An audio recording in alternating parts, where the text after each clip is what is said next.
أيها الذين آمنوا اتقوا الله حق تقاته ولا تموتن إلا وأنتم مسلمون. يا أيها الذين آمنوا اتقوا الله وقولوا قولا سديدا يصلح لكم أعمالكم ويغفر لكم ذنوبكم، ومن يطع الله ورسوله فقد فاز فوزا عظيما. اللهم صل على محمد وعلى آل محمد كما صليت على إبراهيم وعلى آل إبراهيم إنك حميد مجيد. اللهم بارك على محمد وعلى آل محمد كما باركت على إبراهيم وعلى آل إبراهيم إنك حميد مجيد.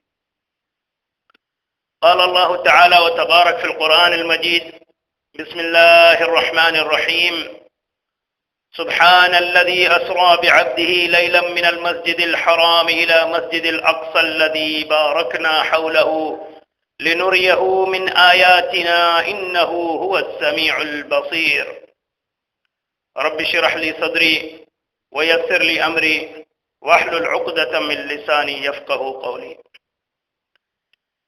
सभिनी हमद ऐं सना जे लाइक़ रब ज़ुल जलाल आहे, जेको पूरी कायनात जो अकेलो ख़ालिक ऐं मालिक आहे, जंहिंजो न कोई साथी न हमसर न जंहिंजो वरी कोई मिसाल आहे।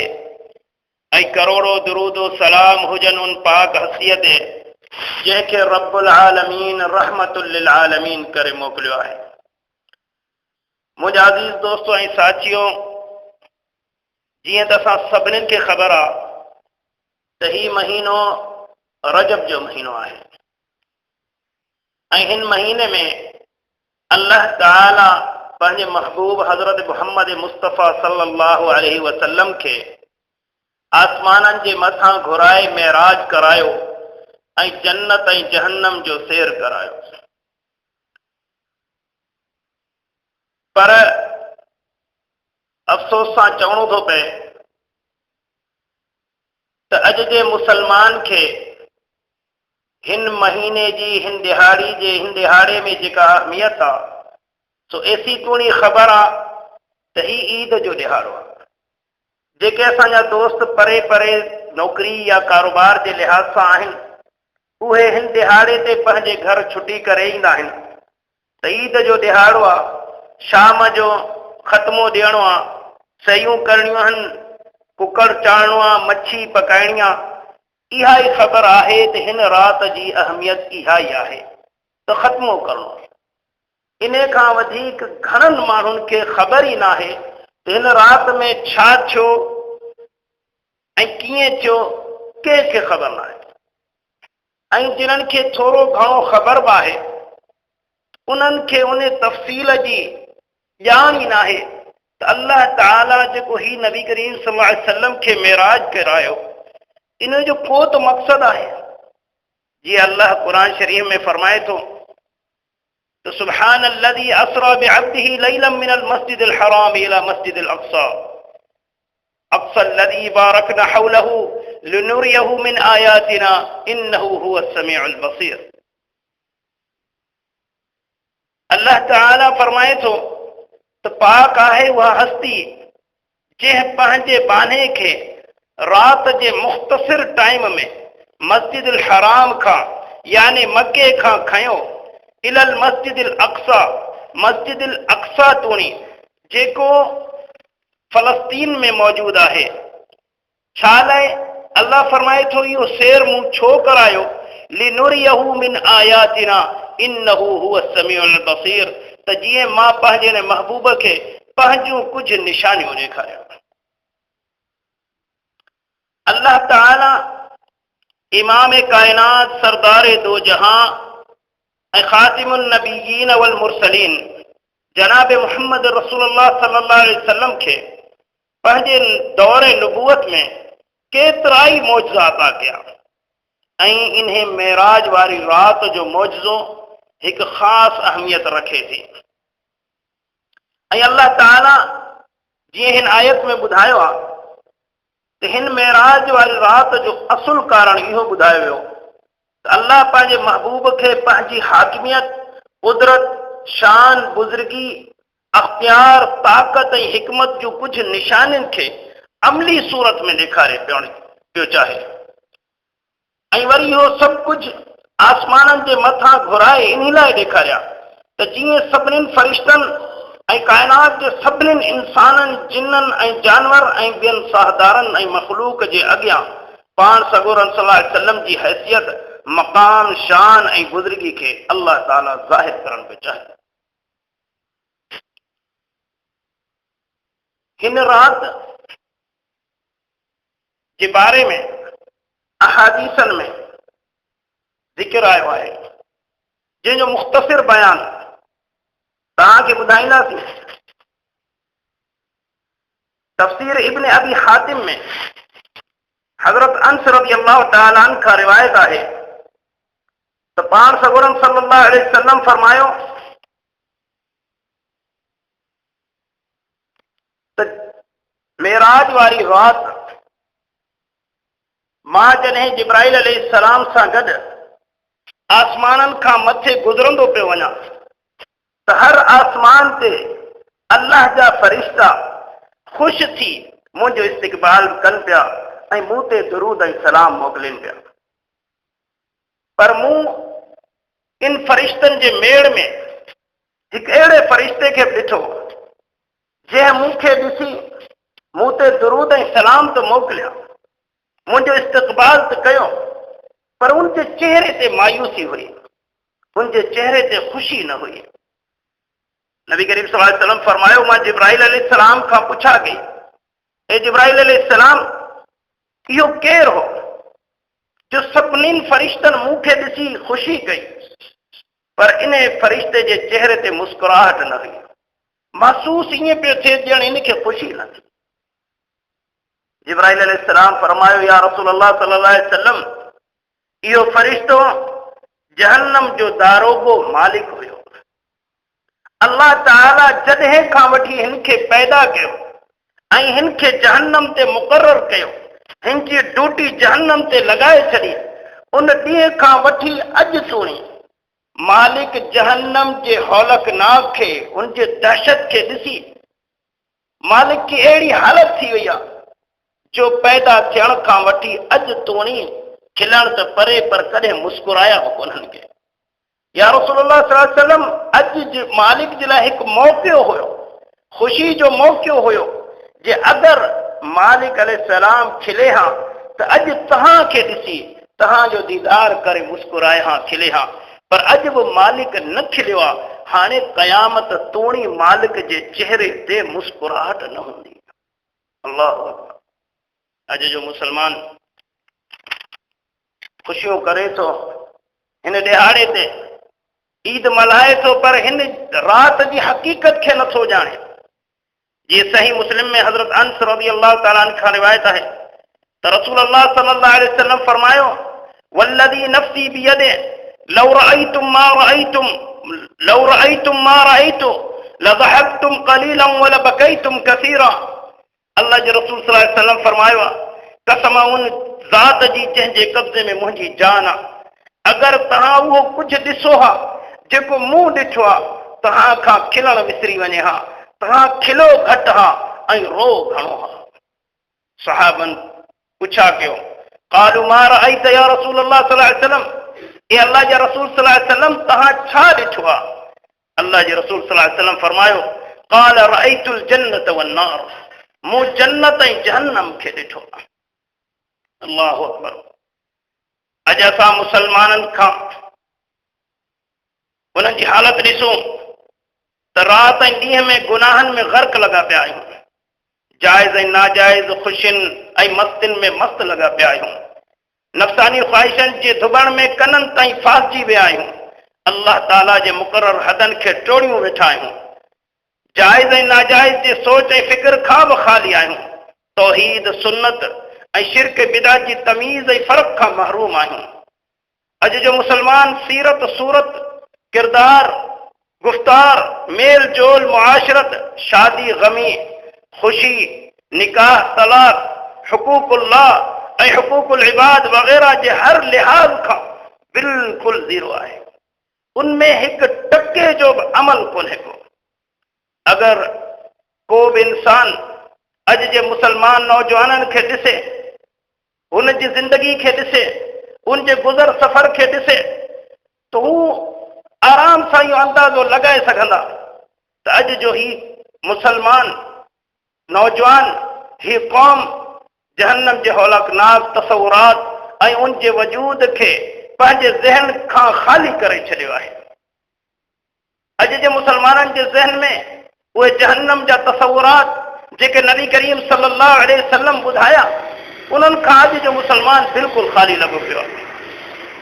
मुंहिंजा अज़ीज़ दोस्तो, मेराज जो मुख़्तसिर हवालो, नबी करीम सल्लल्लाहु अलैहि वसल्लम फरमायो त मेराज वारी राति मां पंहिंजे घर में सुतो पियो हुउसि। जिब्राइल अलैहिस्सलाम आयो, मुंहिंजे घर जी छित खुली, जिब्राइल अलैहिस्सलाम हेठि आयो, मूंखे खयईं ऐं आबे ज़मज़म जी जाइ ते वठी वियो, मुंहिंजे सीने खे खोलियईं, मुंहिंजे दिलि खे कढी उनखे ज़मज़म जे पाणी सां धोतईं ऐं मुंहिंजे दिलि खे वापसि पंहिंजी जाइ ते रखी ऐं हिकिड़ो सोन जो थाल हुयो जंहिंमें ईमान भरियल हुयो, उहो जिब्राइल अलैहिस्सलाम मुंहिंजे सीने में विधो। पोइ जिब्राइल अलैहिस्सलाम हिकु जन्नत जी सवारी जंहिंखे बुराक चयो थो वञे, जेको खचर खां थोरो नंढो ऐं गॾह खां थोरो वॾो, सफ़ेद रंग जो, ऐं उनजी रफ़्तार एतिरी तेज़ जो हदे निगाह तुणी, जेतुणी इंसान जी नज़र पवंदी हुई ओतुणी बुराक जी हिकिड़ी विख हूंदी हुई। नबी करीम सल्लल्लाहु अलैहि वसल्लम फरमायो, जिब्राइल अलैहिस्सलाम मूंखे पाण सां गॾु उन बुराक ते विहारे ऐं पाण सां गॾु मके खां बैतुल मुक़द्दस वठी आयो। मां उते आयुसि त मूं ॾिठो अल्लाह जा जेके बि गुज़िरियल पैगंबर आहिनि, अल्लाह ताला जे हुकुम सां उहे सभई उते मौजूद हुया। जिब्राइल अलैहिस्सलाम आज़ान ॾिनी ऐं मूंखे इमामत कराइण जे लाइ चयो वियो। मूं सभिनीनि पैगंबरनि जी इमामत कराई। उन राति खां वठी नबी करीम सल्लल्लाहु अलैहि वसल्लम खे इमामुल अंबिया वल मुरसलीन जो लक़ब मिलियो। इमामुल अंबिया वल मुरसलीन जो ताज नबी करीम सल्लल्लाहु अलैहि वसल्लम जे सिर मुबारक ते रखियो। नबी करीम सल्लल्लाहु अलैहि वसल्लम फरमायो, उन खां बाद में मां जिब्राइल हलियासीं, पहिरें आसमान ते पहुतुसि त उते पैगंबर वेठो हो, उन सां मुलाक़ात थी। वरी ॿिए आसमान ते, टे आसमान ते, यानी हर आसमान ते को पैगंबर वेठो हुयो। के आसमान ते इदरीस अलैहिस्सलाम हो, के आसमान ते आदम अलैहिस्सलाम हो, के आसमान ते मूसा अलैहिस्सलाम हो, के आसमान ते यूसुफ अलैहिस्सलाम हो। नबी करीम सल्लल्लाहु अलैहि वसल्लम सभिनीनि सां मुलाक़ातूं कंदा ऐं सभई नबी करीम सल्लल्लाहु अलैहि वसल्लम खे भलीकार ॾींदा पिया वञनि। नबी करीम सल्लल्लाहु अलैहि वसल्लम उन्हनि सां मुलाक़ातूं करे सतनि आसमाननि खां मथे हलिया विया। जीअं नबी करीम सल्लल्लाहु अलैहि वसल्लम जे बारे में अल्लाह ताला कुरान शरीफ में फरमाए थो, अल्लाह पंहिंजे महबूब खे सिदरतुल मुंतहा चुनी। सिदरा अरबी जो लफ़्ज़ आहे जंहिंजी माना आहे बेर, मुंतहा यानी आख़िरी हद तुणी। उहा बेर जेके जन्नत जे आख़िरी हद तुणी हूंदी आहे। नबी करीम सल्लल्लाहु अलैहि वसल्लम जे हदीस में मफ़हूम आहे त उन बेर जा पन हाथी जे कननि जेतिरा हुया ऐं उन जा बेर वॾनि मटनि जेतिरा हुया। अल्लाह पंहिंजे पैगंबर सल्लल्लाहु अलैहि वसल्लम खे ओसी तुणी घुरायो। नबी करीम सल्लल्लाहु अलैहि वसल्लम खां हदीस मरवी आहे, नबी करीम सल्लल्लाहु अलैहि वसल्लम जी हदीस आहे, हज़रत अनस रज़ियल्लाहु ताला अन्हु खां मरवी आहे त नबी करीम सल्लल्लाहु अलैहि वसल्लम फरमायो, लम्मा अरज रब्बी अज़्ज़ वजल, जॾहिं मुंहिंजे रब ज़ुल जलाल वल इकराम मूंखे मेराज करायो, मररतु बिक़ौमिन लहुम अग़फ़ारुम मिन नुहासिन यग़मशून बिहा वजूहुहुम व सुदूरुहुम। नबी करीम सल्लल्लाहु अलैहि वसल्लम फरमायो त मेराज वारी राति मुंहिंजो गुज़र जहन्नम में हिकु अहिड़े क़ौम जे मथां थियो जिन्हनि खे ट्रामे जा न हुया ऐं उन्हनि नहनि सां हू पंहिंजनि चेहरनि खे ऐं पंहिंजनि सीननि खे रहड़िन पिया। मूं जिब्राइल अलैहिस्सलाम खां पुछा कयो, मन हाउला या जिब्राइल, ए जिब्राइल अलैहिस्सलाम ही केरु आहे ऐं इन्हनि खे कहिड़े ॾोह जी सज़ा मिली रही आहे। قال هؤلاء الذين يأكلون لحوم الناس ويقعون في أعراضهم। जिब्राइल अलैहिस्सलाम फरमायो, या रसूलल्लाह सल्लल्लाहु अलैहि वसल्लम, ही उहे माण्हू आहिनि जेके माण्हुनि जो गोश्त खाईंदा हुया ऐं उन्हनि जे गिला में वेंदा हुया। जीअं अल्लाह पंहिंजे कलाम पाक में फरमायो अयुहिब्बु अहदुकुम अन याकुल लहम अखीहि मैतन फकरिहतुमूह वत्तकुल्लाह इन्नल्लाह तव्वाबुर रहीम। अल्लाह ताला फरमायो छा तव्हां मां केरु इहा ॻाल्हि पसंदि करे थो त पंहिंजे मुर्दा भाउ जो गोश्त खाए? अल्लाह फरमाए थो इहा ॻाल्हि तव्हांखे बेशक नापसंद आहे। त अल्लाह फरमाए थो पोइ अल्लाह खां डिॼो त बेशक अल्लाह बख़्शणहार महिरबान आहे। यानी पंहिंजे मुसलमान मोमिन भाउ जी गिला करणु, उनजी ग़ीबत करणु, उहो ईअं जीअं इंसान पंहिंजे मुर्दा भाउ जो गोश्त थो खाए। इंसान पंहिंजे मुर्दा भाउ जो गोश्त खाइण त पसंदि नथो करे, पर पंहिंजे मोमिन भाउ जी गिला में सॼो ॾींहुं वेठो आहे। कंहिं अल्लाह जे रसूल सल्लल्लाहु अलैहि वसल्लम खां पुछा कयो त या रसूल अल्लाह सल्लल्लाहु अलैहि वसल्लम, अगरि कंहिं शख़्स में वाक़ई उहे ॻाल्हियूं हुजनि, उहे ऐब हुजनि ऐं असां उन जी प्रचार कयूं, छा इहा गिला आहे? अल्लाह जे रसूल सल्लल्लाहु अलैहि वसल्लम फरमायो इहा त गिला आहे जो हुन में उहे ऐब हुजनि ऐं तूं परफुट उन खे माण्हुनि में फैलायूं वती। अगरि उन में उहे ॻाल्हियूं न हुजनि ऐं तूं खामखां उन जे बारे में उहे ॻाल्हियूं करी, पोइ त इहो बहतान आहे। गिला थी आहे त हुन में उहे ऐब आहिनि ऐं तूं उहे ॻाल्हियूं करी। अल्लाह जे रसूल सल्लल्लाहु अलैहि वसल्लम खे अल्लाह मेराज वारी राति ॾेखारियो त पंहिंजनि मोमिन भाइरनि जी गिला करण वारनि जी हालत छा थींदी। हाफ़िज़ अबू बकर अल बहकी दलाइल नबूवत में अबी सईद साद बिन मालिक बिन सनान अल खिदरी रज़ी अल्लाह ताला अन्हु खां हिकु हदीस रिवायत कनि था त नबी करीम सल्लल्लाहु अलैहि वसल्लम फरमायो त असां वरी अॻिते थोरो हलियासीं, मां ऐं जिब्राइल अॻिते हलियासीं त मूं हिकिड़ी अहिड़ी क़ौम ॾिठी जंहिंजे अॻियां दस्तरख़्वान विछायल हो। दस्तरख़्वान उन चादर खे चयो वेंदो आहे जेको खाइण महिल माण्हू हेठि विछाईंदो आहे त जीअं जेको बि खाधो किरे उन दस्तरख़्वान ते किरे, त उहो विछायल हो। उन ते ज़बरदस्त खाधा हुया, बहितरीन गोश्त हो, बहितरीन खाधा हुया, पर मूं उन क़ौम खे ॾिठो हू उन मां न पिया खाइनि, बल्कि हिकु ॿिए दस्तरख़्वान मां खाइनि पिया जंहिं ते हिकु सड़ियल गोश्त रखियल हो, ढूंढ खाधा रखियल हा, किना किना खाधा रखियल हा, उहे खाइनि पिया। मूं जिब्राइल अलैहिस्सलाम खां पुछा कयो हे जिब्राइल अलैहिस्सलाम ही केरु आहे ऐं हिननि सां ईअं छो थी रहियो आहे? जिब्राइल अलैहिस्सलाम फरमायो या रसूल अल्लाह सल्लल्लाहु अलैहि वसल्लम, इहे उहे माण्हू आहिनि जेके दुनिया में हिलाल रोज़ी खे छॾे हराम खे वॾे शौक़ सां खाइनि पिया। जिब्राइल अलैहिस्सलाम नबी करीम सल्लल्लाहु अलैहि वसल्लम फरमायो पोइ असां वरी थोरो अॻिते हलियासीं त मूं कुझु अहिड़ा माण्हू ॾिठा जिन्हनि जा चप उठनि वांगुरु हुया। फ़रिश्ता उन्हनि जे वातनि खे फाड़े उन्हनि में जहन्नम जी बाहि जा टांडा विझनि पिया। उहे उन्हनि जे वातनि जे ज़रिए अंदरि वञनि पिया, उन्हनि जे आंडरनि खे चीरे हेठि किरनि पिया। अल्लाह जे रसूल सल्लल्लाहु अलैहि वसल्लम फरमायो त मूं जिब्राइल अलैहिस्सलाम खां पुछा कई ए जिब्राइल अलैहिस्सलाम ही केरु आहे ऐं हिननि खे कहिड़े ॾोह जी सज़ा मिली रही आहे? जिब्राइल अलैहिस्सलाम फरमायो या रसूल अल्लाह सल्लल्लाहु अलैहि वसल्लम, ही उहे माण्हू आहिनि जेके दुनिया में यतीमनि जो माल वॾे शौक़ सां खाईंदा हुया। दुनिया में यतीमनि जो माल खाईंदे कोन रजंदा हुया। हालांकि अल्लाह क़ुरान शरीफ़ में चयो आहे इन्नल्लज़ीन याकुलून अमवालल यतामा ज़ुल्मन इन्नमा याकुलून फी बुतूनिहिम नारा। अल्लाह ताला फरमाए थो त जेको यतीमनि जो माल ज़ुल्म करे खाइनि था इहो पंहिंजे पेट में सिवाय जहन्नम जी बाहि जे टांडनि जे ॿियो कुझु नथा खाइनि। अल्लाह जे रसूल सल्लल्लाहु अलैहि वसल्लम फरमायो वरी असां थोरो अॻिते हलियासीं त मूं कुझु अहिड़ियूं औरतूं ॾिठियूं जेको जहन्नम में पंहिंजनि सीननि भर टंगिया पिया आहिनि। मूं जिब्राइल अलैहिस्सलाम खां पुछा कयो हे जिब्राइल अलैहिस्सलाम, ही केरु आहे ऐं हिननि खे कहिड़े ॾोह जी सज़ा मिली रही आहे? जिब्राइल अलैहिस्सलाम फरमायो त या रसूल अल्लाह सल्लल्लाहु अलैहि वसल्लम, ही हिन उम्मत जो ज़नाकार औरतूं आहिनि जेके दुनिया में ज़ना जो कारोबार था कनि। अॼु हुननि खे इहा सज़ा मिलंदी क़यामत जे ॾींहुं जो जहन्नम जी बाहि जी सज़ा बि हूंदनि पर सीननि जे भर टंगिया बि पिया हूंदा।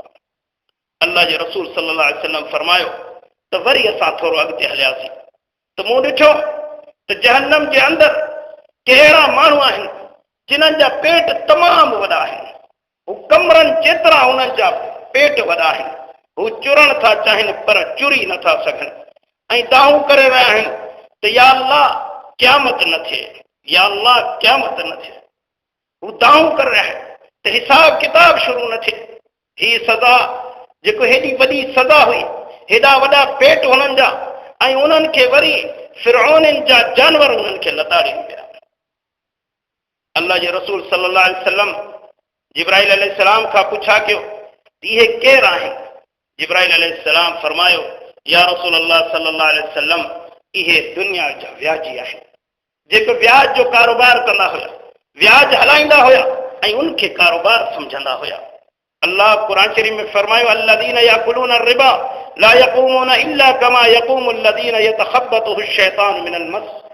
अल्लाह फरमाए थो त जेको व्याज जो कारोबार कनि था, व्याज खाइनि था, उहे क़यामत जे ॾींहुं ईअं उथंदा जीअं कंहिंखे जिन शैतान छुयो हुजे।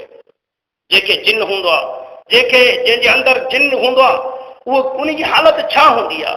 उन चरियनि वारा हाल हूंदा आहिनि। हू दाहूं कंदो आहे, हू रड़ियूं कंदो आहे। अल्लाह क़ुरान शरीफ में फरमायो व्याजी बि क़यामत जे ॾींहुं उथंदो त ईअं उथंदो।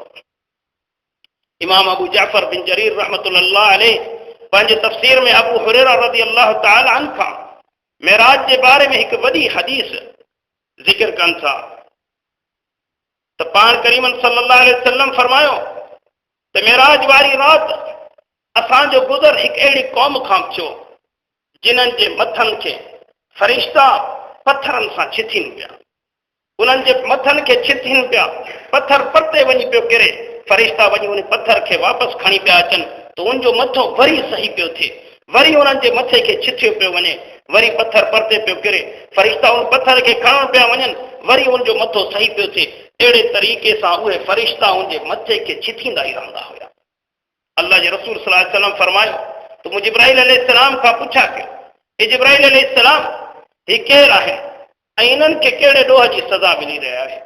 जिब्राइल अलैहिस्सलाम फरमायो त या रसूल अल्लाह सल्लल्लाहु अलैहि वसल्लम ही तुंहिंजे उम्मत जा उहे माण्हू आहिनि जिन्हनि जा मथा निमाज़ जे टाइम ते ॻरा थी था वञनि।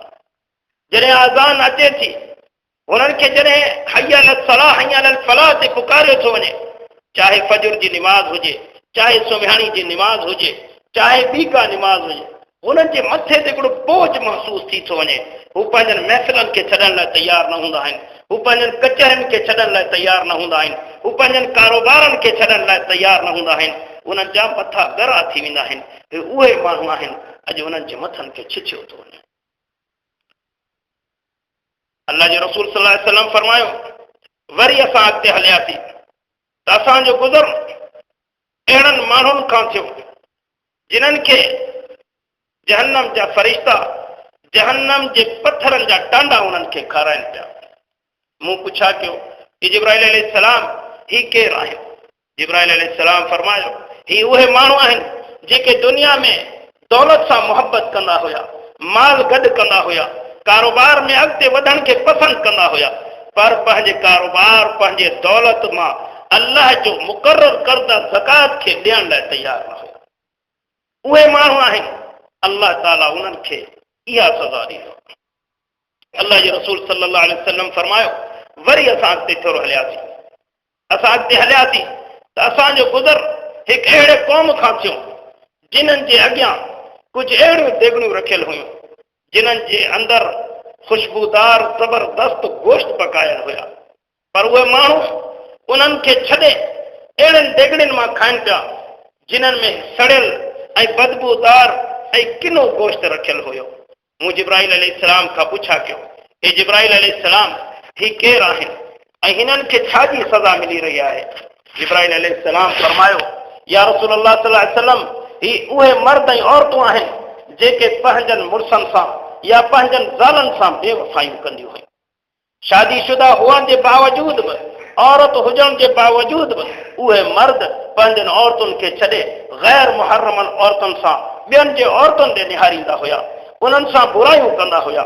या उहे औरतूं जो शादीशुदा हुअण जे बावजूद, मुड़ुस हुअण जे बावजूद बि हू गैर मर्दनि सां तालुकात रखंदियूं हुयूं। ही उहे माण्हू आहिनि उहे हलाल खे छॾे दुनिया में हराम मां लुत्फ़ पिया वठनि, हराम मां मज़ो पिया वठनि। अॼु अल्लाह उन्हनि खे मज़ेदार गोश्त खां हटाए अल्लाह उन्हनि खे सड़ियल ऐं बदबूदार ऐं किना गोश्त थो खाराए। मुंहिंजा अज़ीज़ दोस्तो, अल्लाह जे रसूल सल्लल्लाहु अलैहि वसल्लम फरमायो त वरी असां अॻिते हलियासीं मेराज वारी राति ते हिकिड़े क़ौम खां असांजो गुज़र थियो जिन्हनि जे चपनि खे फ़रिश्ता चीरीनि पिया, उन्हनि खे चीरीनि पिया हितों खां वठी ॼाड़ी तोड़ी, वरी उन्हनि जा चप सही पिया थियनि, वरी फ़रिश्ता उन्हनि खे चीरीनि पिया, वरी सही पिया थियनि, वरी फ़रिश्ता उन्हनि खे चीरीनि पिया। अहिड़े तरीक़े सां उन्हनि खे उहा सज़ा मिलंदी पई वञे। मूं जिब्राईल अलैहिस्सलाम खां पुछा कयो, हे जिब्राईल अलैहिस्सलाम, इहे केरु आहे ऐं इन्हनि खे कहिड़े ॾोह जी सज़ा मिली रही आहे?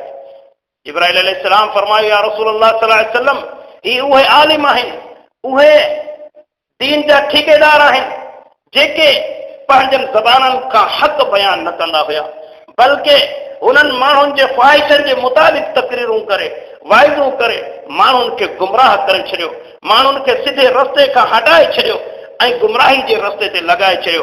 अल्लाह उन्हनि खे इहा सज़ा ॾिनी आहे जो उन्हनि खे इन बात जे ज़रिए जंहिंजे ज़रिए उन्हनि हिन उम्मत खे गुमराह करे छॾियो, अल्लाह उन्हनि जे वातनि खे चीरींदो पियो वञे। मुंहिंजा अज़ीज़ दोस्तो, मेराज जो वाक़ियो तमामु वॾो वाक़ियो आहे, पर मुख़्तसिरन तव्हांखे ॿुधायां त अल्लाह जे रसूल सल्लल्लाहु अलैहि वसल्लम खे अल्लाह ताला आसमाननि जे मथां कंहिं मक़सद जे लाइ घुरायो ऐं उन हिकिड़ी राति में जेके जंहिंजो यानी दौर तमामु घणनि वरहनि जो हो, पर धरती ते कुझु सेकंड बि कोन गुज़रिया हुया। ही सॼी मौजनि वारी राति हुई। अल्लाह पंहिंजे पैगंबर खे जन्नत ऐं जहन्नम जो सैर कराए हिन उम्मत जे लाइ हिकिड़ो पैगाम मोकिलियो त जीअं ही उम्मत उन्हनि ॻाल्हियुनि खे ॿुधी ऐं पंहिंजो पाण खे उन्हनि बुराइनि खां बचाए जिन्हनि जे ज़रिए उन्हनि खे उहे सज़ाऊं मिलंदियूं। पर हिन उम्मत उन असुल मक़सद खे छॾे ऐं हिन दिहाड़े खे सिर्फ़ हिकु ईद मुक़ररु कयो आहे ऐं सिर्फ़ ख़त्मा मानियूं सेयूं खाइण खे हुननि हिन दिहाड़ो बनाए छॾियो आहे। हुननि खे ख़बर ई न आहे त जंहिं दिहाड़े जे बारे में असां ख़ुशियूं कयूं था उन दिहाड़े में अल्लाह जे रसूल सल्लल्लाहु अलैहि वसल्लम खे अल्लाह घणा पैगाम ॾिना आहिनि। असां उहे सभई बुरायूं उहे सभई अमल कयूं वेठा, तंहिं हूंदे बि ख़ुशियूं कयूं वेठा। हिन जो असुल कारण छा आहे? हिन जो असुल कारण इहो आहे त अॼु जो नौजवान कंहिं बि ॻाल्हि जी तहक़ीक़ नथो करे, कंहिं बि ॻाल्हि जी तहक़ीक़ नथो करे।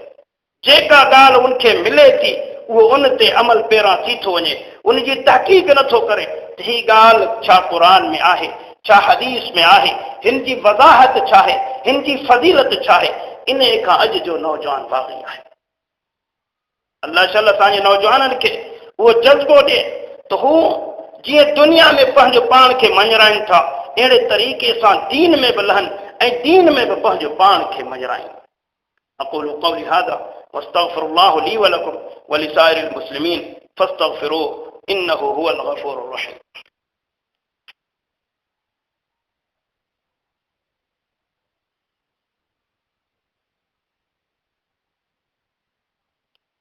इन्नल हम्दलिल्लाह नहमदुहु व नस्तईनुहु व नस्तग़फिरुह व नऊज़ु बिल्लाहि मिन शुरूरि अनफुसिना व मिन सय्यिआति अमालिना मन यहदिहिल्लाहु फला मुदिल्ल लहु व मन युद्लिलहु फला हादिय लहु व नशहदु अन ला इलाहा इल्लल्लाहु वहदहु ला शरीक लहु व नशहदु अन्न मुहम्मदन अब्दुहु व रसूलुहु।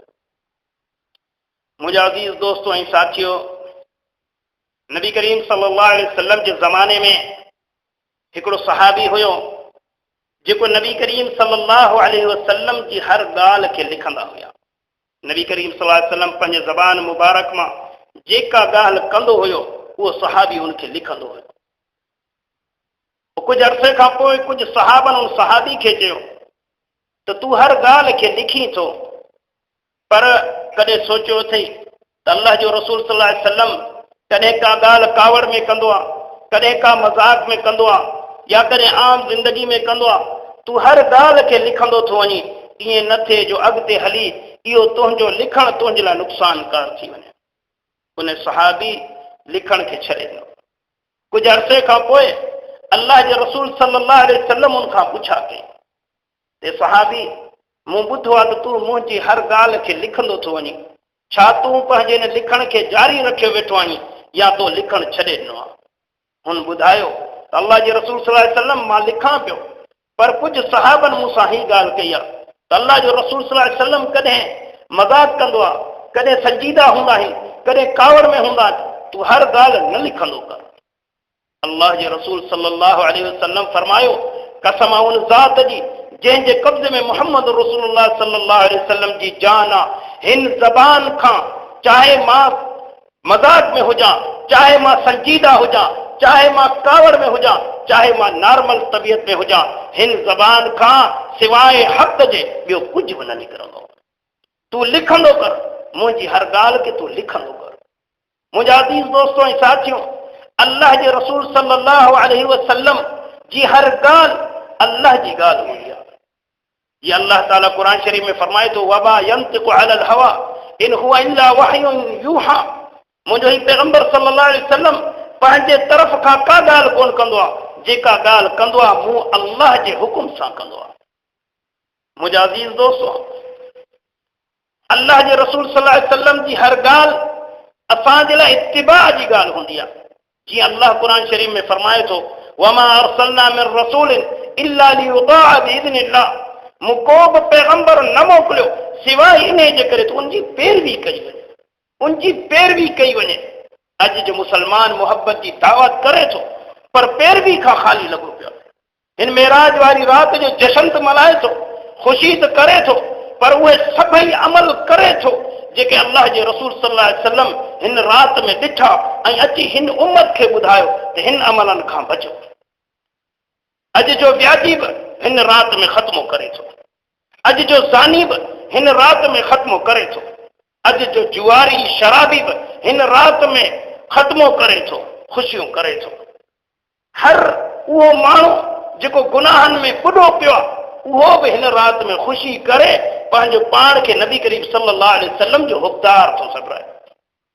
एतिरे क़दुरु जो इन मेराज वारी राति में अल्लाह जो रसूल सल्लल्लाहु अलैहि वसल्लम खे जॾहिं अल्लाह ताला जन्नत जहन्नम जो सैर करायो, पंहिंजूं निशानियूं ॾेखारे वापसि मोकिले पियो, त वापसी में अल्लाह जे रसूल सल्लल्लाहु अलैहि वसल्लम खे काइनात जे ख़ालिक ऐं मालिक हिन उम्मत जे लाइ हिकु सूखड़ी ॾिनी, 50 निमाज़ूं अता कयूं। अल्लाह जो रसूल सल्लल्लाहु अलैहि वसल्लम जॾहिं वापसि अचे पियो त रस्ते में मूसा अलैहिस्सलाम जेको आसमाननि जे मथां वेठो हो, मूसा अलैहिस्सलाम फरमायुसि, ए मोहम्मद सल्लल्लाहु अलैहि वसल्लम तोखे अल्लाह छा अता कयो? चई मुंहिंजे उम्मत जे लाइ 50 निमाज़ूं। चई मोहम्मद सल्लल्लाहु अलैहि वसल्लम वापसि वञ ऐं अल्लाह खां इहो निमाज़ूं बख़्शिरा, इहे तुंहिंजी उम्मत इहे निमाज़ूं न पढ़ंदी, छो त मूंखे ख़बर आहे मुंहिंजी उम्मत ते बि निमाज़ूं फ़र्ज़ थियूं, पर मुंहिंजी उम्मत इहे निमाज़ूं न पढ़ियूं। अल्लाह जो रसूल सल्लल्लाहु अलैहि वसल्लम अल्लाह वटि वापसि वियो ऐं अल्लाह खे अर्ज़ु कई, अल्लाह 5 निमाज़ूं माफ़ कयूं। वरी मोटी आयो, मूसा अलैहिस्सलाम फरमायो न अञा बख़्शिरा। अहिड़े तरीक़े सां अल्लाह जो रसूल सल्लल्लाहु अलैहि वसल्लम बार बार अल्लाह ॾे वञे पियो ऐं हर चकर में अल्लाह ताला 5 निमाज़ूं माफ़ पियो करे। आख़िर में सिर्फ़ 5 निमाज़ूं बचियूं।